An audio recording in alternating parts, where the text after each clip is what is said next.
আপনারা প্রেম ভালোবাসা মেয়েদের সঙ্গে কে করেছে না করেছে আমি জানি না, তবে যে সমস্ত ছেলেরা মেয়েদের সঙ্গে প্রেম করে এদেরকে এই ওয়াজটা বোঝানো খুব সহজ হবে। যারা প্রেম টেম করেনি এদের বোঝাতে গেলে কষ্ট হয়, কঠিন। তো যারা প্রেম করার লোক আছো এখানে, প্রেম টেম করেছিলে আগে, এখন হয়তো ছেড়ে দিয়েছো বা রানিং চলছে, তাদের জন্য এই ওয়াজটা খুব গুরুত্বপূর্ণ ওয়াজ। তো প্রেম যারা করেছে তারা একটুখানি কথাটা বুঝুক। আর মা বোনেরা যারা আছেন আপনাদের ভিতরে কেউ যদি এরকম থেকে থাকে তো এই কথাটি মাথায় রাখবেন। সর্বপ্রথম আল্লাহ পাকের কোরআন, কুল ইন কুনতুম তুহিব্বুনাল্লাহা ফাত্তাবিউনি ইউহিব্বুকুমুল্লাহ ওয়া ইয়াগফির লাকুম যুনুবাকুম আল্লাহু গফুরুর রহিম। এবারে প্রেমের কথাটা বললে আপনার ভালো লাগবে যদি কোরআনের ব্যাখ্যা হবে। আর রসুল কি বলেছে এই ব্যাপারে? রসুল বললেন লা ইউমিনু আহাদুকুম হাত্তা আকুনা আহাব্বা ইলাইহি মিন ওয়ালিদিহি ওয়া ওয়ালাদিহি ওয়ান নাসি আজমাইন। একদিকে কোরআন, অপরদিকে হাদিস। এইবার প্রেমের আলোচনা। প্রেম করব কি কায়দায়, এই কায়দা আমি আপনাদের শিখিয়ে দেব এবং কড়া করে করতে হবে। রাসূলুল্লাহ বলেছে যারা প্রেম করার কায়দা জানতে চান, প্রেম কি কায়দায় করবেন শিখতে চান, তাহলে মাহফিলে এসে বসে যান। আচ্ছা আপনারা একটু আগিয়ে আসবেন, এই ফাঁকা জায়গায় শয়তান পালাক ওর মুখি মারি জুতোর বাড়ি পালাক, আপনারা আগিয়ে আসেন। ও খুশি। সাহাবাদের নীতি হলো জমে বসা। শয়তান বলবে যে তুই যত ওয়াজ করিস কঠিন ওয়াজ, আমি আমার নীতি পালন করে রাখবো। পিছনে জমে থাকবে, সামনে বসে থাকবে, মাঝখানে ফাঁকা। ওরা আমার দোস্ত মেনে নেবে, আমার মুখে জুতোর বাড়ি এত সহজে মারবে না। আমরা যদি ইবলিসের মুখে জুতোর বাড়ি মারতে চাই, আল্লাহ রাস্তায় আগিয়ে আসি, ওর মুখে জুতো পড়বো, পালাক। ও যদি পালায় তো আমাদের আরও ওয়াজে মহব্বত পয়দা হবে। কিছুক্ষণের মধ্যে চোখে পানি এসে যাবে ইনশাআল্লাহ। আর যার আল্লাহর ভয়ে চোখে পানি আসবে, জান্নাতের আশায় জাহান্নামের ভয়ে এক ফোঁটা চোখের পানি জাহান্নামের আগুন হারাম করে দেবে আমার আল্লাহ। সুবহানাল্লাহ বলে। তাহলে ওর মুখে জুতোর বাড়ি মারি, কলমা পড়তে পড়তে আগিয়ে আসেন, লা ইলাহা, আগিয়ে আসেন। ফাঁকা জায়গা রাখবেন না, ইবলিস বসবে। লা ইলাহা ইল্লাল্লাহ, লা ইলাহা ইল্লাল্লাহ, লা ইলাহা ইল্লাল্লাহ মুহাম্মাদুর রাসূলুল্লাহ। সকলে বলেন সাল্লাল্লাহু আলাইহি ওয়াসাল্লাম। ওয়াজ কড়া হবে, কারণ এই জায়গাটা খুব কড়া জায়গা। চকমরিচ মানে খুব খুব কড়া, এই এলাকার কড়া জায়গা। আর এই কড়া জায়গায় ওয়াজ কড়া করতে হবে। তাহলে প্রেম করব কি কায়দায়, প্রেম করব কি কায়দায়, কড়া প্রেম করতে হবে। এইবার শোনেন ভাইরা আমার, বাবাদিরা, রাসূলুল্লাহর সঙ্গে প্রেম করেছিল কড়া করে যে চাচা, তার নাম হলো আবু তালিব। কি নাম? আর আবু তালিবের কলিজার টুকরা বেটা, তার নাম হযরত আলী কাররামাল্লাহু ওয়াজহাহু। কলিজার টুকরারা কিতাবে লেখা আল্লাহ রসুলকে তার নিজের চাচা আবু তালিব এত ভালোবাসতেন, এত মোহাব্বত করতেন, জীবনের চেয়ে বেশি ভালোবাসতেন। এই মোহাব্বত আর ভালোবাসা রাসূলুল্লাহর প্রেমে ফানা হয়ে গিয়ে হযরত আলীকে বলতেন, বেটা তুমি আমার বেটা, তুমি একটু দূরে থাকো। আর তোমার এই ভাই, চাচাতো ভাই, আমার ছোট ভাইয়ের বেটা মুহাম্মদ আমার বুকের ভিতরে থাক। কারণ এর আব্বা নাই, মা নাই, দাদু নাই, আমার কলিজার ভিতরে থাক। নিজের বেটাকে সরিয়ে রেখে আল্লাহর নবীকে বুকের ভিতরে রাখতেন। রাসূলুল্লাহর ঘাড়ে করে নিয়ে, কাঁধে করে নিয়ে, মাথায় করে নিয়ে, মুখে চুমা, বুকে চুমা, শরীরে চুমা, কপালে চুমা, নাকে নাকে খাওয়াতেন। আল্লাহ রসুলকে কেউ যদি বড় কথা বলতেন, ওই সময় আবু তালিব বলতো, ভাতিজা তোর জন্য জীবন দেব, জান দেব, কিন্তু তোর কারো বড় কথা বলতে দেব না। তোর যদি কেউ কষ্ট দেয়, আমি তোর আপন চাচা আবু তালিব, আমার কলিজায় সহ্য হবে না। ভাইরা আমার, শুধু বলে ভালোবাসি, শুধু বলে ভালোবাসি, শুধু বলে ভালোবাসি, শুধু বলে ভালোবাসি, কিন্তু রাসূলুল্লাহ যে কথাগুলো বলতেন এই কথাগুলো মানতেন না। ঠান্ডা মাথায় বোঝার চেষ্টা করুন। এইবার একটু মেয়েদের দিকে যাই, বুঝতে পারবেন। কলিজার টুকরা ভাইয়েরা আমার, একটা মেয়ের কাছে আপনি ফোন করেন আর শুধু বলেন আমি তোর ভালোবাসি, আমি তোর ভালোবাসি, আমি তোর ভালোবাসি, তুই না খেলে খেতে পারি না, তুই না ঘুমালে ঘুমাতে পারি না, তুই আমার সোনা, তুই আমার জীবন। মেয়েটা বলছে তাহলে একটা নতুন ফোন কিনে দাও। বলছে কোথায় পাবো, পয়সা নেই। বলছে তাহলে মুখে মাখে কিনে দাও। বলছে হবে না। ভালোবাসো, বলছে বিরাট ভালোবাসি। তাহলে ফোনে রিচার্জ করে দাও। বলছে হবে না। ভালোবাসা থাকবে কি? বলবে যে এতে একটা ফকিরের সঙ্গে প্রেম করলি ভালো হতো, এ তো বগলির বংশ। হ্যাঁ, এই বলবে না, বলবে এই বগলির বংশ। ভালোবাসা টিকিয়ে রাখতে গেলে বলতে হবে সাবিনা তোর মুখ না দেখলে ঘুমাতে পারি না। তোর যে ফোনটা আছে ৩৫০০ টাকা দাম, ভিডিও কলে ঘোলা ঘোলা ছবি আসে, তুই আয়নার মতো পরিষ্কার, কিন্তু তোর যেন ভূতের মতো দেখি, যেন ভূত দেখছি আমি, ভয় লাগে। আমি একটা সেট কিনেছি, যে সেটটা ১.৫ লাখ ২ লাখ টাকা দাম, এই মিডিয়াম টাইপের। কি সেট বলে? আইফোন। আপেল ফাপেল কি আইফোন? ওই আইফোন কিনে দেব বলে সকালবেলা যদি একটা আইফোন কিনে পাঠায়, ভালোবাসা বাড়বে না কমবে? বিরাট বাড়বে। ফের কলকাতায় গিয়ে সালোয়ার, চুড়িদার, ওড়না, মুখে মাখা, গবে মাখা, দাড়ি মাখা, ঠ্যাঙে মাখা সব কিনে দিয়েছে। ভালোবাসা বাড়ছে না কমছে? বাড়ছে।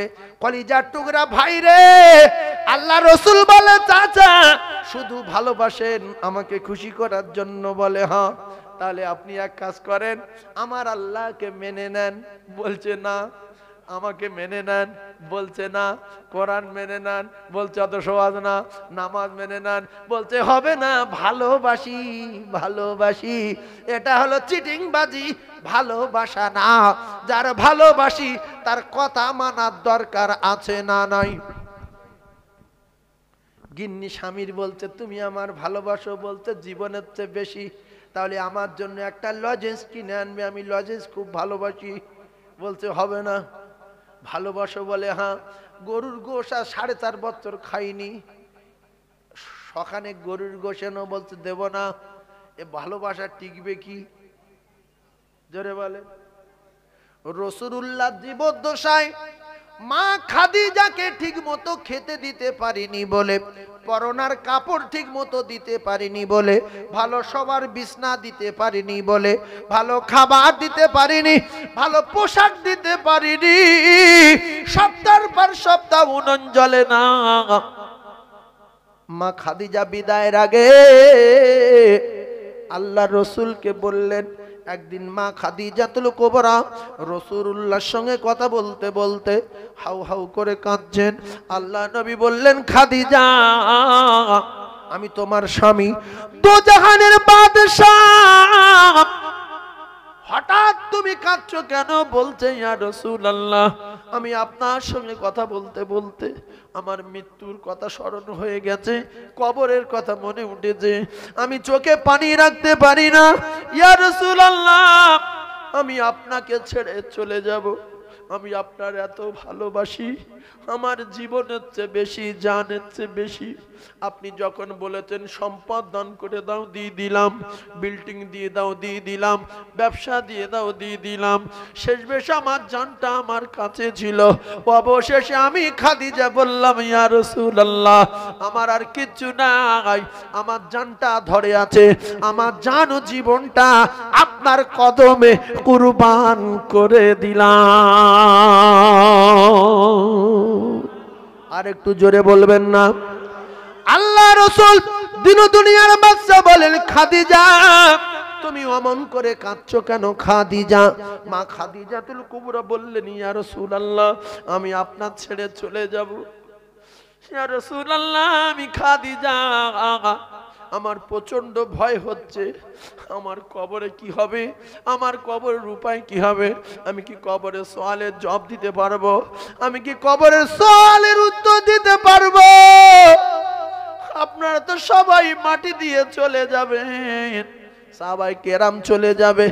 আমার একটা কথা শোনেন, আপনি আমার কবরের কাছে একটু দাঁড়াবেন কিনা বলেন, একটুখানি বলেন, আমি শুনি। রাসূল বললেন, খাদিজা, আমি কবরের কাছে দাঁড়াবো, কথা দিলাম। রাসূলুল্লাহ, যদি আমি মুসিবতে পড়ে যাই, যদি আমি কবরে ফেঁসে যাই, আপনি দোজাহানের বাদশা, আপনি আমার আল্লাহর দোস্ত, আপনি যদি একবার আমার আল্লাহকে বলেন, সাথে সাথে আমি খাদিজা, আমার কবর আমার আল্লাহ প্রশস্ত করে দেবে। আপনি বলেন, আপনি আমার জন্য কি দাঁড়াবেন না? রাসূলুল্লাহ বললেন, খাদিজা, তুমি কেঁদো না, আমি কবরের কাছে দাঁড়াবো। ইয়া রাসূলুল্লাহ, আরেকটা কথা আমি আপনার মুখ দিয়ে শুনতে চাই। আমি আপনার ছেড়ে চলে যাব, চিরজন্মের মতো কবরে চলে যাব। ইয়া রাসূলুল্লাহ, আপনি কি আমার ভুলে যাবেন? আপনি আমার ভুলে যাবেন? আপনি কথা দেন, আপনি কি আমার জন্য দোয়া করবেন না? আপনি আমার জন্য কি দোয়া করবেন না? আল্লাহ রাসূল বললেন, খাদিজা, আমি কথা দিলাম, আমি তোমার জন্য দোয়া করব, কেঁদো না। ও ভাবিরা, খালারা, আমরা এমন নারী, জাতির কলঙ্ক নারী। মা খাদিজার কথা মনে করি না, মা ফাতিমার কথা মনে করি না, মা আয়েশা সিদ্দিকার কথা ভাবি না, শুধু স্বামীর কাছে চাই, এটা দাও, সেটা দাও, গোশ দাও, খাসি দাও, এটা দাও, শাড়ি দাও, কানের দাও, নাকের দাও, গলার দাও, ফাঁসের দাও। ছি! স্বামী খুশি তো আল্লাহ খুশি, স্বামী খুশি তো আল্লাহ খুশি। মেয়েদের কোনো কাজ নাই, নামাজ পড়বে, স্বামীর খিদমত করবে, সাঁ করে জান্নাতে চলে যাবে। 100-র ভিতরে 95টা মেয়ে স্বামীর সঙ্গে প্রত্যেক দিন ঝগড়া করে। স্বামী শুধু ভাবে, আল্লাহ কি পাল্লায় পড়িতে আমি, এ কাজ ধরেছি, আমার তো শেষ করে পারলো, এ কি? সকালে ঝগড়া, বিকালে ঝগড়া, ফের রাত্রি শুয়েও ঝগড়া। টাকা কি করেছো? এত টাকা না, তোর কি হয়েছে? তুই ঘুমো না, পাবি খাবি, তুই অত মোস্তান থেকে কেন? একদম চবড়া করবে না তুমি, চবড়া ভেঙে দেবো আমি এক্ষুনি। বিপজ্জনক মেয়ে আছে না নাই? এই উল্টা পাল্টা করে আল্লাহর কসম, রাসূলুল্লাহ বলেছে, স্বামীর সঙ্গে যদি মুখ্য নারী, জাতির কলঙ্ক নারী, উল্টো পাল্টা করে রাগিয়ে দেয়, স্বামী যদি একদিকে ঘুরে শোয়, আর এ যদি স্বামী রাগিয়ে শুয়ে থাকে বিছনায়, আমি নবী জানিয়ে দিলাম, সারা রাত আল্লাহর ফেরেশতারা ওই মুখ্য নারীর উপরে আল্লাহর লানত দিতে থাকে, তারা বদদোয়া করতে থাকে, আল্লাহ এই নারী ধ্বংস করো, আল্লাহ এই নারীর গজব দাও, আল্লাহ এই নারী শেষ করো। স্বামীর উপরে রেগে গেছে, রাসূলুল্লাহ জানান, ওই স্বামী রেগে গেল, আর ওই রাতে যদি স্ত্রী মারা যায়, ওই স্ত্রী ঠিকানা সোজা জাহান্নাম। এজন্য রাসূল বলেছিলেন, ফাতেমা, তোমার কোনো ব্যবহারে আমার জামাই আলী যদি রেগে যায়, আর তুমি যদি মারা যাও, আমি নবী কথা দিলাম, তোমার জানাজায় যাব না। ও ফাতেমা, তোমার পৃথিবীর জমিনে যত মেহমান আছে, স্ত্রীর কাছে তার স্বামী হলো পৃথিবীর 1 নাম্বার মেহমান। স্বামী আসবে, সাজতে হবে, স্বামী আসবে, দস্তরখানা রেডি, গোসলের গামছা রেডি, সাবান সার্ফ রেডি, মেহমান আসছে। কারণ মেহমান যখন আসে, বাড়িওয়ালারা একবার রাস্তায়, একবার দস্তরখানা, একবার মাদুর, একবার তরকারি, একবার ডিম ভাজা, একবার মাছ ঠিক আছে কিনা, গোশ কষান হয়েছে কিনা, নুন হয়েছে কিনা, তেল হয়েছে কিনা, মেহমান খুশি হবে। ফোন করছে কত দূর, বলছে ভাঁড় বাজারে, ফের ফোন করছে কত দূর, বলতে এসে গেছি মাঠে, ফের করছে কত দূর, বলছে বটগাছের গোড়ায়। পাগল হয়ে যাচ্ছে রে, মেহমান আসছে রে। পৃথিবীর 1 নাম্বার মেহমান ওই নারীর কাছে তার স্বামী। এই জাতির কলঙ্ক নারী। স্বামী যদি বিছনায় ডাকে আর কোন মুখ্য নারী যদি বলে যাচ্ছি, একটু দেরি করো, আধ ঘন্টা সময় দেরি করো, 15 মিনিট বাকি আছে, হচ্ছে, তুমি ঘুমাও না, অত বজবজ করছো কেন, এখন সিরিয়ালটা দেখছি, সিরিয়ালটা হয়ে যাক, এই চ্যানেলটা এখন 15 মিনিট বাকি আছে, এই বইটা আধ ঘন্টা পরে শেষ হবে। ও ভাবি গো, তোমার স্বামী ডাকছিল তোমার কাছে, তোমার সিরিয়ালটা স্বামীর চেয়ে বড় হয়ে গেল, বইটা স্বামীর চেয়ে বড় হয়ে গেল, আর এই আপনার কি না আরো কত কি বলে আমি অত নাম জানি না, এইগুলো কি তোমার কাছে বড় হয়ে গেল? স্বামী ডাকছে ঘরের ভিতরে, বলছে দাঁড়াও গুঁড়ো দিচ্ছি, তোমার কি জ্ঞান গম্ভীর নেই? গুঁড়ো দিচ্ছি দেখতে পাও না? তোমার কাছে স্বামী বড় না গুঁড়ো বড়? হাঁসের গুঁড়ো বড়? উঠোন ঝাড় দেওয়াটা বড় না স্বামী বড়? তুমি নফল নামাজে দাঁড়িয়েছ, স্বামী বলছে সকিনা, নবী বলে নফল নামাজ ছাড়ো, স্বামীর ডাকে সাড়া দাও, হাঁটো। এরা জাহান্নামী। এই জন্য রসুল বলছে আমি জান্নাত জাহান্নাম ভবনে গিয়ে দেখলাম অধিকাংশ নারীর দোজখে চলছে। এরা স্বামীর উপরে অত্যাচার করে, স্বামীর কষ্ট দেয়, কথা শোনে না। এইবারে ও একটা বই দেখেছে 10 মিনিট বলে, প্রায় 45 মিনিট পরে বইটা শেষ হয়ে গেল, চোখের ব্যাটারি আস্তে আস্তে ডাউন হয়ে গেল, মোবাইলের ব্যাটারি ডাউন, মোবাইলটা রেখে গিয়ে শুয়েছে। দেখছে কে গায়ে হাত দেয়, ও জানে ঘুমোয়নি, আর সত্যিও ঘুমোয়নি, স্বামী ঘুমোয়নি, চুপ করে আছে। স্ত্রী গায়ে হাত দেয় না, রেও গায়ে হাত দেয় না, কারণ ডেকেছে কখন, 45 মিনিট পরে আসছে, এ যেই শুয়েছে তখন পাশ পুরুষটা তখন অন্যদিকে মুখ করে শুয়েছে, এ দেখছে রেগে গেছে, তখন গায়ে হাত দিয়ে বলছে কড়া করছে কেন, ঘুরে যাও এদিক, ঘুরে যাও। যে এরকম বলেছে, স্বামী বলছে এক তোমার তো দাঁত ভেঙে দেবো, দাঁতে মারবো, মুখের বারোটা বেজিয়ে দেবো, ধাক্কা মারলো, ওই দিকে ফিরে শোলো। আল্লাহর কসম গোটা রাত ফেরেশতারা লানত দিতে থাকবে, আর ওই স্বামী রেগে যাওয়ার পরে যদি মারা যায়, এই নারী জাহান্নামী, এই নারী জাহান্নামী, এই নারী দোজখের আগুনে জ্বলবে। স্বামী যদি রেগে যায়, স্ত্রী যদি মারা যায়। আল্লাহর নবী দিন দুনিয়ার বাদশাহ, ও ভাবি রে, খাতুনে জান্নাত ফাতেমা, রাসূলুল্লাহ আসলেন, জামার বাড়ি, মেয়ের বাড়ি, ফাতিমার বাড়ি, দরজা এসে সালাম দিলেন। অনেক মুখ্য আছে, আমরা জ্ঞানগম্যী কম, শরিয়াত বুঝি না, যখন যাত্রার বাড়ি ঢুকে যায় সালাম দেই না। বেটার লজ্জা লাগে বাপের সালাম দিতে, তাই সালাম দেয় না, বাপের লজ্জা লাগে বেটা সালাম দিতে, তাই সালাম দেয় না। কোন এমন এমন বেটা আছে চায় না আমার আব্বার উপরে রহমত বর্ষণ হোক, আমার আব্বার উপরে আল্লাহর রহমত বর্ষণ হোক, আমার আব্বার উপরে আল্লাহর বরকত নাজিল হোক, চায় না বলে সালাম দেয় না। কারণ বাপ জানে বেটার উপরে গজব হোক, বেটা জানে বাপের মাথায় বাস পড়ুক। সালামের রহমত বরকত বিনিময় হয় না, হয় না? কথা বলেন, জোরে বলেন। কিন্তু অনেক বাপ বেটা আছে সালাম দেয় না, আছে না নাই? বাপ বেটা আছে সালাম দেয় না। ভালো করে ওয়াজটা বোঝার চেষ্টা করুন। এইবারে মেয়ের বাড়ি আসছে, স্বামী স্ত্রী বিছনায় শুয়ে আছে, শুনেলেন আমার ওয়াজ ক্লিয়ার। স্বামী স্ত্রী বিছনায় শুয়ে আছে, এদিকে শ্বশুর জ্ঞানী গম্যিনী সোজা গিয়ে দাবাই উঠে দরজা থাকে, ঠিক কি রে,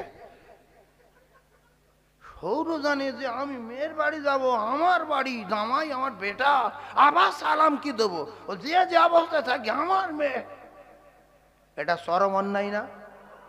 তুমি শ্বশুর হও আর নিজের বাপ হও, সালাম দাও, সতর্ক হয়ে যাবে। হয়তো কোনো আপনার জামাই উড়িষ্যায় কাজ করে, মেয়ে বাড়িতে শুয়ে আছে বারান্দায়, মাথায় কাপড় নেই, আপনি বাপ হয়ে আপনার মেয়ের মাথার চুল দেখা জায়েজ আছে? দাপনা দেখা জায়েজ আছে? শুয়ে আছে, গিয়ে মাথাতে এ থাকি না এক ঝোড়া দাঁতার কে মুখ্য কথা কর। দরজার কাছে ঢোকার আগে আসসালামু আলাইকুম, তো মেয়ে ছেলে থাক বেটা ছেলে যাক বা কোনো কেউ আছে, ওয়ালাইকুম আসসালাম, সালামের উত্তর নেই। ও বাবারা, আমা সাবিনা, আমি আসছি, বা নাতি আছে, আব্দুর রহমান, সাদ, আব্দুর রাজ্জাক, কই রে তো মা কই, এরকম করছি কেন? যাতে করে বিন থাক বেই থাক, আমার মেয়ের দাওয়াত থাক ভাসুর থাক, তারা কই কোথায় আছে সাবধান হয়ে যাবে। গুঁড়ি শুঁড়ি মেরে ব্যাগ নে আচ্ছা দাবায় উঠে দরজা খুলে, এই কথা ঠিক বলছি না ভুল বলছি? এগুলো শেখার দরকার আছে না নাই? যেখানে যাবেন একটা দোকানের দরজা লাগানো রয়েছে, খিল দেওয়া নেই, ছিটকি দেওয়া নেই, দোকানের ভিতরে বন্ধু বান্ধব গল্প করছে বা কিছু করছে বা বসে আছে, কি কে কোথায় আছে তার ঠিক নেই, এ সালাম ফালাম না দে গাঁজা খেয়ে গে অন্য গল্প করছে বা হাঁটুর কাপড় উঠে আছে বা কোনো মেয়ে ছেলের ভিতরে বসে আছে, পায়ে তেল টেল দিচ্ছে বা জামা গায়ে দিচ্ছে, হ্যাঁ জামা খুলেছিল গোসল করেছিল, একটা শাড়ি পরে ওর ভিতরে ঢুকেছে, জামা টামা চেঞ্জ করছে, এগিয়ে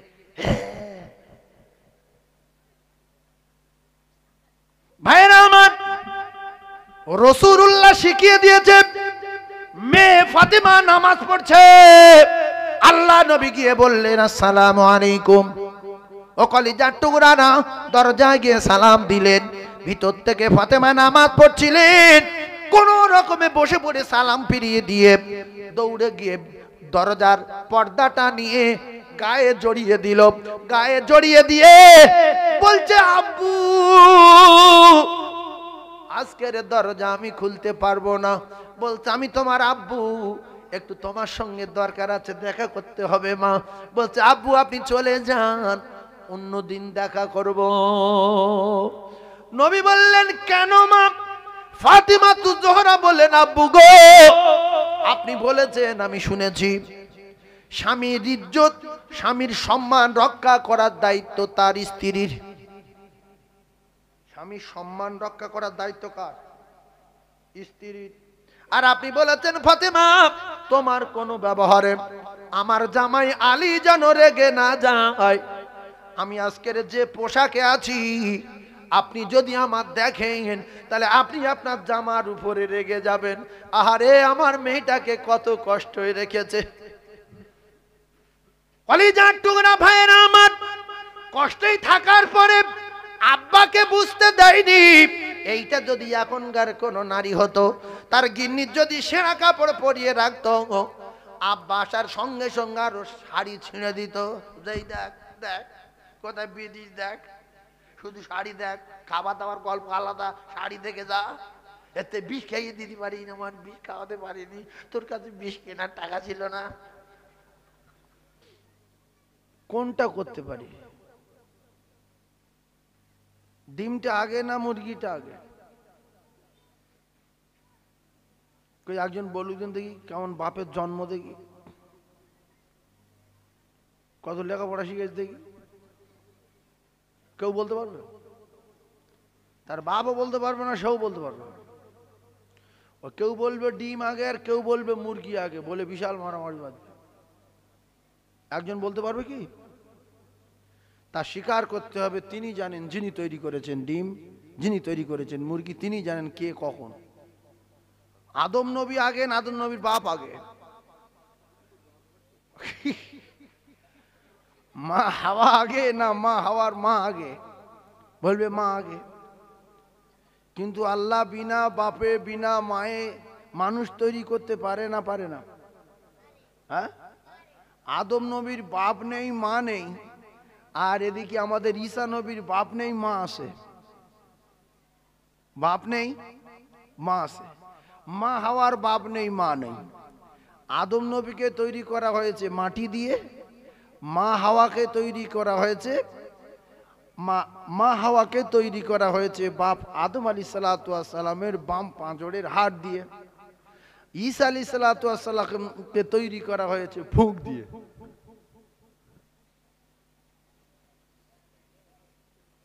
এবারে মুরগি আগে না ডিম আগে, পালং শাক আগে না ওর দানা আগে, ধান আগে না চাল আগে, এ জানেন তিনি,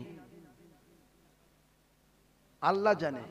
তাহলে আমরা যে মানুষ হয়েছি, মানুষ আমাদের তৈরি করেছে বহু আগে। আমরা কোথায় ছিলাম, কোথায় আসলাম, আবার শুনছি এখান থেকে চলে যাব, দেখছি চলে যাচ্ছে, আবার বাপের মাটি দিলাম, মায়ের মাটি দিলাম, আবার দাদুকে দিলাম, দাদিমাকে দিলাম, একদিন আমিও যাব। গিয়ে সেখানে কোথায় থাকবো, কিরকম জায়গা? তো যিনি আমাদের সৃষ্টি করেছেন, স্রষ্টা, তিনি বলেছেন যে আমি তোমাদের সৃষ্টি করে তোমাদেরকে জিজ্ঞাসা করেছিলাম, তোমরা আমার কথা শুনবে? আলাস্তু বিরাব্বিকুম, আমরা সবাই উত্তর দিয়েছিলাম ক্বালু বালা, আপনি আমাদের রব, আপনি আমাদের স্রষ্টা, আপনার দাসত্ব আর গোলামি করব, আমরা কথা দিচ্ছি 2 নম্বরই করব না। এবারে সেখান থেকে আমার আল্লাহ রুহুর ভিতর থেকে আমাদেরকে বাঁচাই করলেন যে এই কটা খুব ভালো রুহ, এই কটা খুব ভালো। তো আদম নবীর আমলে আমাদেরকে তৈরি করে আল্লাহ রেখেছিলেন। তখনও আল্লাহ পাক আদম নবীর উম্মাত করে দিতে পারতেন 1,24,000 পয়গম্বর। তো 1,24,000, 1,23,999টা পয়গম্বরের ভিতরে আল্লাহ আমাদের দিয়ে দিতে পারতেন, একটা দিলে 24।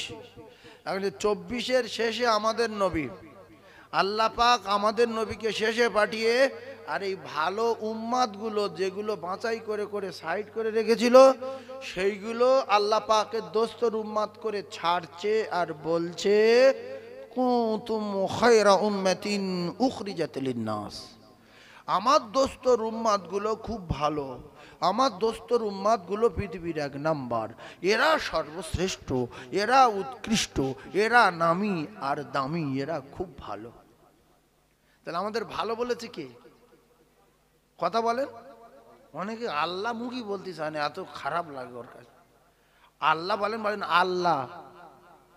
3 ভাগ লোক আল্লাহ বলেন, ওয়াজ কি শুনবে? নামায়নি কালাম নি, আল্লাহটা বলুক অন্তত। তাহলে আমাদের সৃষ্টি করেছেন কে? আল্লাহ। তাই আল্লাহ সৃষ্টি করে বললেন কেন করলাম বাবা খলাকতুল জিন্না ওয়াল ইনসা ইল্লা লিয়াবুদুন। আমি আল্লাহ পাক তোমাদেরকে সৃষ্টি করেছি, আমি আল্লাহ জিন জাতিকে সৃষ্টি করেছি, আমি আল্লাহ ইনসানকে সৃষ্টি করেছি শুধুমাত্র আমার দাসত্ব গোলামি করবে বলে। এবং আমি জিজ্ঞাসাও করে নিয়েছি করবে কিনা, সবাই বলেছিলাম করব, শুধু একটা বার দুনিয়া পাঠিয়ে দেন, দেখেন করি কিনা। আল্লাহ আমাদের পাঠিয়েছে না পাঠায়নি? আর যদি আল্লাহ আমাদের সব কটার সর করে দিত, সর, আমরা কি কিছু বলতে পারতাম? কুকুর, ছাগল, ভেড়া, গরু, আল্লাহর দয়া। আল্লাহ আমাদেরকে মানুষ তৈরি করে ইবাদত করার জন্য আল্লাহ সৃষ্টি করে পৃথিবী পাঠিয়ে দিলেন সুন্দর আসমানের নিচে। তোমরা আমার সৃষ্টি দেখো, আসমানের খুঁটি নাই। তোমরা একটা পুকুর কাটাতে গেলে 50,000 60,000 টাকা খরচা করো, সাগরের দিকে তাকিয়ে দেখো, একটু বেড়াও, গিন্নি নিয়ে একটু ঘুরে এসো, কুল সিরু ফিল আরদ, যাও। কিন্তু অনেক লোক আছে যেখান জন্ম হয়েছে সেখানটা মাটি কেটে কেটে খেয়ে মরি গে। একটু বেড়াও, এই বেড়াতে বলছে কে? অনেক ভাবি স্বামীর উপর রাশ করে, তুমি কি আমার এই গোলামতি করার জন্য নিয়ে এসছো? একটু বেড়াতে নিয়ে যাবে না? একটু দীঘাইলে যাবে না? একটু বকখালিলে যাবে না? একটু ইকো পার্কে যাবে না? একটুখানি বোম্বাইলে যাবে না? একটু কাশ্মীরলে যাবে না? ও ঠিক বলে, কোরআনের বিধান অনুযায়ী বলে। এ বব্বর কোরআন বোঝে না, এই জন্য যায় না। যদি বলেন টাকা নেই তো কাশ্মীর যাবো কি করে? টাকা নেই, হেঁটে হেঁটে ইকো পার্কে যান।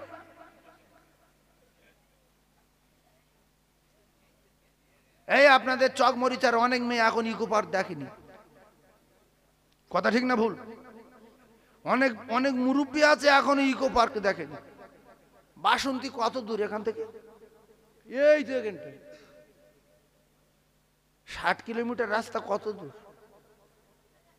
তাহলে এখানটা যদি বাসন্তী হয়, আপনারা বলেন তো সবাই বাসন্তী গিয়েছেন? তো তো নিচু নিচু, সেখানে বাঘ আছে, হরিণ আছে, কুমির আছে, একটু চলো দেখে এসো।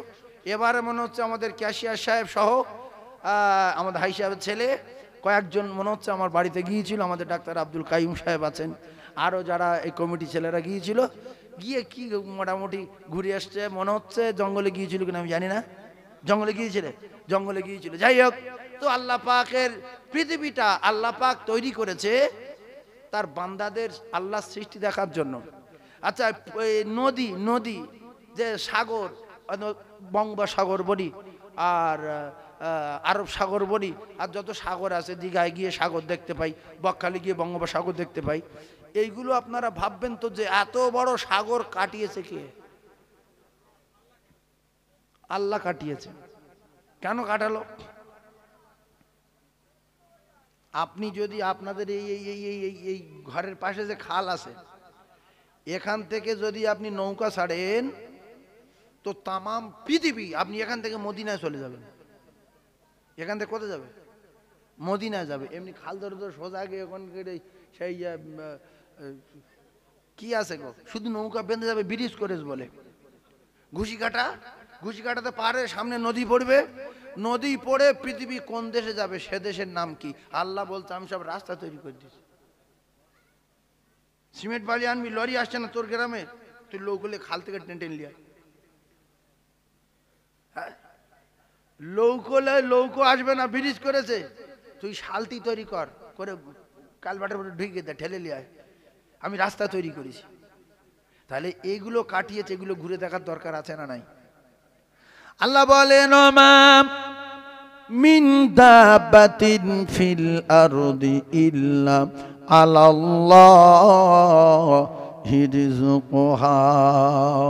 তামাম পৃথিবীর জমিনে কোটি কোটি মানুষ আছে, কোটি কোটি কোটি কোটি আল্লাহর মখলুক আছে, আল্লাহর সৃষ্টি আছে, কেউ কিছু করতে পারে না, এমনকি আল্লাহর বিনা অর্ডারে একটা কদম তুলতে পারে না, আল্লাহর বিনা হুকুমে একটা নিঃশ্বাস ফেলতে পারে না।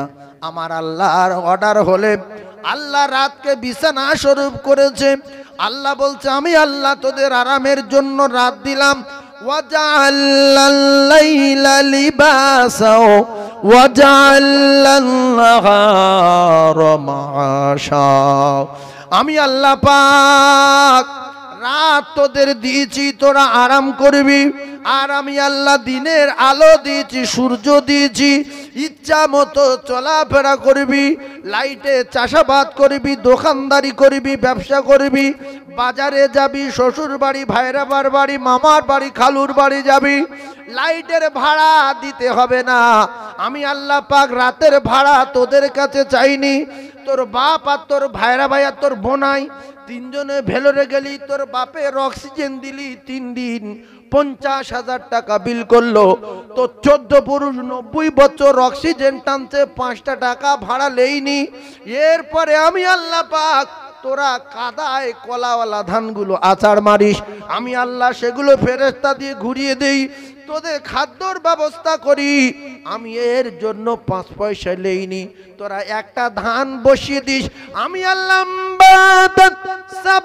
সানাবিলা ফি কুল্লি সুম্বুলাতিন মিয়াতু হাব্বা। আমি আল্লাহ পাক একটা ধানেতে 100 ধান দেই, একটা দানায় 100 দেই। একবার কোরআনকে পরীক্ষা করে মাঠে একটা ধানে একটা গাছ হয়, একটা গাছে একটা শীষ হয়, ওই শীষটা গুনে দেখবেন 100-এরও বেশি ধান আছে না নাই?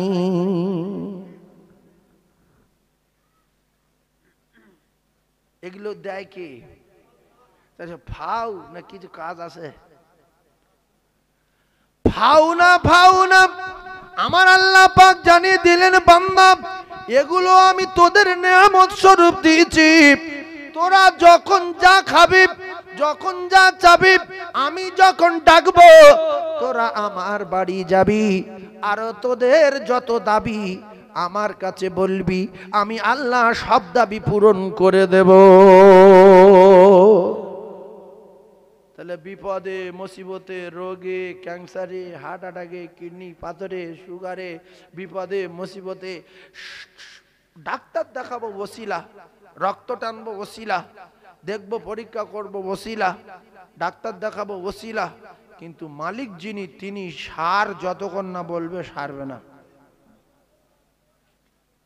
ডাক্তারে যদি ঔষধ খাইয়ে ঔষধ দিয়ে পৃথিবীর কোনো মানুষকে বাঁচাতে পারত, তাহলে ডাক্তারগুলো পৃথিবীর জমিনে কেউ মরতো না, ওরা সব কটা বেঁচে থাকতো।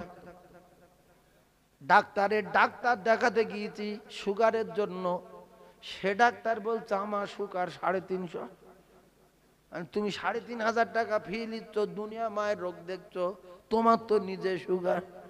বলছে কি করবো, বলছি সারে না, বলছে না, কোন রকম ঔষধ খেয়ে নরমালে রাখা যায়, সুগারে নির্মূল করা যাবে না, গন্ডগোল। কলিজার টুকরা ভাইরা আমার, 3 কোটি টাকা খরচা করে লন্ডন থেকে বাচ্চা পড়াশোনা করে ডিগ্রি পাস করলো, ফার্স্ট ক্লাস ডিগ্রি অর্জন করে দেশে ফিরে আসার পরে 2 মাস পরে মা মারা গেল, 4 মাস পরে বাপ মারা গেল। ডাক্তার নিজের বাপ মাকে বাঁচাতে পারলো না, কিছুদিন পরে দেখা গেল ডাক্তার নিজেও মারা গেল। এর জন্য আল্লাহর কোরআন যদি সত্য হয়, আল্লাহর রাস্তে বলছি আমরা প্রত্যেকে কিন্তু মারা যাব। তবে একটা কথা মাথায় রাখবেন, সব সময় মৃত্যু আমাদের কিন্তু ডাকছে 5 বার করে প্রত্যেক দিন। মালাকুল মউত প্রত্যেকটা মানুষের কাছে আসে, এসে শুধু বলে রেডি হ, সকিনা রেডি হ, সাবিনা রেডি হ, ফাতেমা রেডি হ, আব্দুর রহমান রেডি হ, আব্দুর রাজ্জাক রেডি হ। আমি 4টের সময় বলে গেলাম, আবার 6:30টায় আসবো, আবার 7টায় আসবো। এর জন্য নবী বললেন, যখন তোমরা যে কাজটা করবে, যখন যে আমল করবে, যখন দরুদ পড়বে, তেলাওয়াত করবে, নামাজ পড়বে, দোয়া করবে, তখন মনে করবে এই দোয়া শেষ দোয়া, এই নামাজ শেষ নামাজ, এই খাওয়া শেষ খাওয়া, এই বাজারে যাওয়া শেষ যাওয়া। কারণ বহু ছেলে বাজার করতে গিয়ে আর ফেরেনি, লরির তলায় ঢুকে চুপ করে শুয়ে আসে। হয়েছে না হয়নি? কলকাতায় কাজ করতে গিয়ে রেলে কেটে গেছে, ফিরে আসার পথে বাইক অ্যাক্সিডেন্টে স্পটে মারা গেছে। ও যদি জানতো শেষ যাওয়া, তাহলে কিন্তু বিরাট সাবধানের সঙ্গে যেত।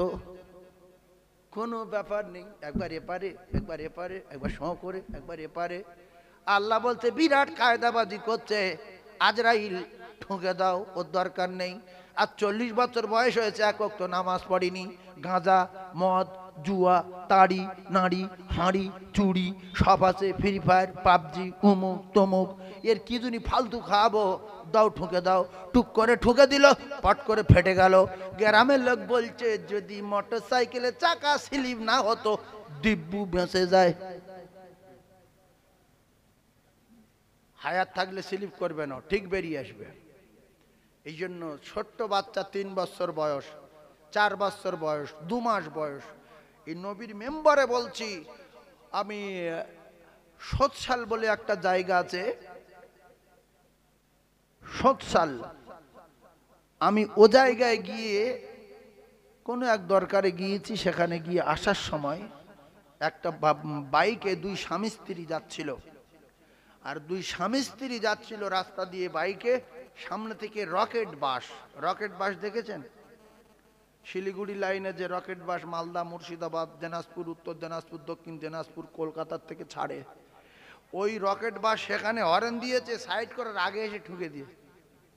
রকেট বাসের গতি যদি দেখেন তো, ওই রোডগুলো কোনোদিন যদি যান, রকেট বাসের গতি দেখবেন। তো এসে যখন ধাক্কা দিল, এক ধাক্কায় 2 স্বামী স্ত্রী স্পটে মারা গেল। বাচ্চাটা উড়ে গিয়ে পাশে মাঠের জমিতে পড়লো। তখন মাঠে ধান ছিল, ছোট্ট ছোট্ট ধান, থোড়ও আসেনি। ওই ধানের ভিতরে বাচ্চাটা কাঁদছে। এরা 2 লোকে তো মরে আছে দেখছে, বাচ্চার আওয়াজ গিয়ে দেখছে, বাচ্চাটা তুললো, গায়ে জামা কাপড় ছিল, বাচ্চার একটা লোম পর্যন্ত ক্ষতি হয়নি। বলুন সুবহানাল্লাহ। এ বাচ্চার বাঁচিয়ে নিয়েছে কে? জোরে বলেন কে? আল্লাহ। সেজন্য কে কখন যাব, বাপ আগে যাবে না মা আগে যাবে, বেটা আগে যাবে না বেটি আগে যাবে, আল্লাহর কসম কোরআনে লেখা নাই। কোরআনে শুধু লেখা আছে যাবে, মানুষ যাবে, ও মরে যাবে। কুল্লু নাফসিন যায়িকাতুল মাউত, যাবে। কবে ও বলা যাবে না। সেজন্য প্রত্যেকটা সেকেন্ডে আমাদের রেডি থাকা দরকার, আছে না নাই? রেডি? এই মৃত্যুর জন্য রেডি আছেন? এটা মিথ্যা কথা। যদি অরিজিনাল দিলের কথা হতো আজান হলে মুসলমান একটা বাড়ি থাকতো না যে মরে যাব, নামাজ পড়ে নেই। আর হয়তো জোহরের নামাজ পাবো না, আমি জোহরের নামাজ না পড়ে বাজারে গিয়ে যদি মরে যাই আল্লাহর কাছে কৈফিয়ত দিতে হবে। আসর আসছে, সঙ্গে সঙ্গে আসর পড়ে নেই, মরে যাব। মাগরিব আসছে, সঙ্গে সঙ্গে মাগরিব পড়ে নেই, মরে যাব। এজন্য মরে যাব বলছি, যেহেতু কোরআন আমরা মানি, কোরআন হাদিস লেখা নাই, কোরআন হাদিসে লেখা নাই। আজ পর্যন্ত পৃথিবীর কোন বৈজ্ঞানিক, পৃথিবীর কোন বুদ্ধিজীবী, পৃথিবীর কোন আলেম ওলামা মাওলানা, পৃথিবীর কোন ডিগ্রিধারী লিখতে পারেনি মানুষ কবে মরে যাবে। তাই আমি আপনাদেরকে জানিয়ে দিলাম, মরে যেইটু যেতে হবে, যাওয়ার আগে আগে আদ-দুনিয়া মাযরাতুল আখিরাহ, দুনিয়া হলো আখিরাতে চাষবাড়ি। এখান থেকে যদি আমার জিন্দেগির ফসল না ফলাতে পারি, এখান থেকে যদি চাষ না করতে পারি, সে জায়গায় ফসল পাওয়া যাবে না। সেই চাষ হলো আমার আল্লাহ পাকের সালাত। বারবার করে আমার আল্লাহ পাক জানান, ওয়াকিমুস সালাত ওয়াকিমুস সালাত ওয়াকিমুস সালাত ওয়াকিমুস সালাত। যারা বেনামাজি তাদের জিজ্ঞাসা করলে বলবে এই সালাত শব্দটা কোরআন শরীফের ভিতরে বিশেষ করে কতবার বলা আছে? তো বলবে হ্যাঁ ও 81 বার। কবার? বলতে 82 বার। দেখ মানুষ কত জ্ঞান, দেখ আমি এক কুইমে বলছি, ওর অরিজিনালটা বলছি, কিন্তু নামাজ পড়ে না। ইস, এত সালাক হলে খুব তাড়াতাড়ি মরে যাবে। বেশি বার বৃদ্ধি ভালো না, সব জানে। একক তো নামাজ পড়ে না, ইমাম সাহেবের নামে গীবত করছে, হাজি সাহেবের নামে গীবত করছে, মাওলানার নামে গীবত করছে। খবর লাও যে কটা গীবত করছে ওর ভিতরে 3-4 জন পেশাব করো, পানিও লাইনি।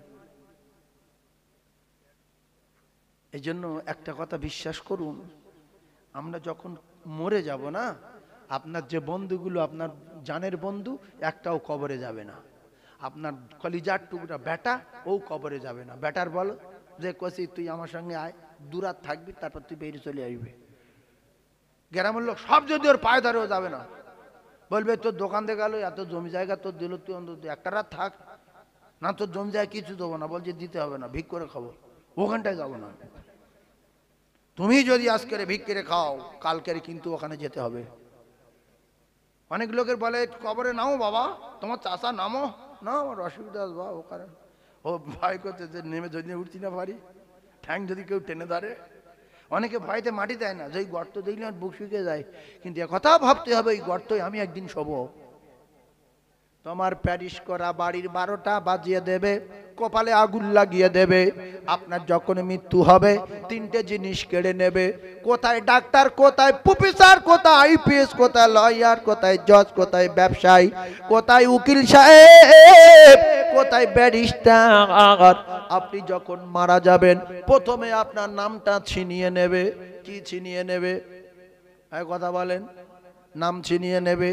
বিরাট নাম ছিল এলাকায়, আর কেউ নাম ধরে ডাকবে না। ডাক্তার নাম ধরে ধরে ঔষধ দিতেছিল। বাবু আব্দুর রহমান বাবু, কেমন লাগছে? ক্ষুধা লাগছে, যন্ত্রণা হচ্ছে। আব্দুর রহমান সাহেব কেমন আছেন? যেই মারা গেল সাহেব, সঙ্গে সঙ্গে ডাক্তার আব্দুর রহমান কিচ্ছু না বলে শুধু বলছে লাশ নিয়ে যাও, লাশ নিয়ে যাও, লাশ নিয়ে যাও। এতক্ষণ বাবু বাবু আব্দুর রহমান করছিল, সেকেন্ডের ভিতরে লাশ। নাম ছিনিয়ে নিল আল্লাহ। এরপরে নিজের দুলা ভাই, নিজের ভাইরা ভাই, মায়ের পেটের ভাই অ্যাম্বুলেন্সের ড্রাইভারে ফোন করে বলছে হ্যালো, লাশ কত দূর, লাশ কত দূর, লাশ কত দূর। শুধু লাশ লাশ শব্দ, নাম নাই দুনিয়ায়। মাইক্রোফোনটার ক্ষমতা কম, মাইকটা খুব ভালো, মাইকটা খুব ভালো। মাইক্রোফোনের গতি ক্ষমতা মানে পাওয়ার কম। যাই হোক, মাইক খুব ভালো। আর একটুখানি তুমি টোনটা বাড়িয়ে দাও, তাহলে বলতে সুবিধা হবে। তো যে কথা বলছিলাম, নাম আছে না নাই? কথা বলে, নাম আছে? কিছু বুঝতে পারছে না? নাম আছে। কি হয়ে গেছে? লাশ। এইবারে বাড়ি আসলো, এলাকার মানুষ দেখতে আসলো, সবাই নাম জানে কিন্তু কেউ নাম বলে না যে আব্দুর রহমান, আরে বেচারা কই, আব্দুর রহমান কই, একটু দেখি। আব্দুর রহমানের মুখটা খুলে একটু দেখি। সবাই বলছে মাইয়েত, মাইয়েতের গোসল কখন, মাইয়েতের জানাজা কখন, মাইয়েতের কাফন কখন, মাইয়েতের দাফন কখন। কোথায় গেল তোমার সেই নাম, কোথায় গেল তোমার বাহাদুরি, কোথায় গেল তোমার ব্যবসা? তুমি ব্যবসা করতে, নামাজ পড়তে না টাকার জ্বালায়, যে আমি যতক্ষণ নামাজ পড়তে যাব 2000 টাকা বেচাকেনা করে লবো। কোথায় সে টাকা? তুমি তো, তোমার কাছে কাফন আছে, কাফনে তো পকেট টাকেট কিছু নাই গো কাকা। কাকার গায়ে জামা আছে না কাফন? কাকার গায়ে কি থাকবে মরণের পরে? কাফন। এবার যদি আন্ডারপ্যান্ট যদি পরে, তো ওতে কিছু পয়সা পয়সা রাখতে পারে না, কি বলো? আচ্ছা, মরে গেলে কোনো মানুষের আন্ডারপ্যান্ট পরে মাটি দেয় কি? নতুন জাইয়া যদি হয় 1-8 জনের দেয়, নতুন জাইয়া যদি হয়, নাকি বলেন? এই কোচে, নতুন জাইয়া পরে মরে গেলে দেবে কি? নতুন জাইয়াও দেবে না। তাহলে শুধু কাপড়, পকেট টকেট কিছু নাই। কোথায় গেল আপনার টাকা? আপনার তো শুধু সাদা কাপড়ে ঢাকা। ও গো কাকা, একটু পরে খবর হবে। তাহলে নাম মুছে গেল পৃথিবীর জমিন থেকে, নাম নাই। নামটা ছিনিয়ে নিল আমার আল্লাহ। নাম্বার 1। এইবারে দ্বিতীয় নম্বরে আপনার কোটি কোটি টাকা দামের জামা, কাশ্মীরের জামা, আফগানিস্তানের জামা, পাকিস্তানের জামা, ইরাকের আন্ডারপ্যান্ট, জাপানের জাইয়া, কোথায় গেল সেগুলো?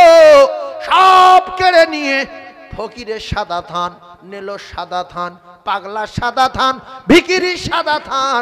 আপনি রাজা, আপনার সাদা থান। এই সাদা থান পরিয়ে দিয়ে চিরজন্মের মতো পোশাক ছিনিয়ে নেবে আমার আল্লাহ। নাংটো করো, নাংটো করো, কাপড় ঘিরে দাও, দিয়ে গোসল করাও, আন্ডার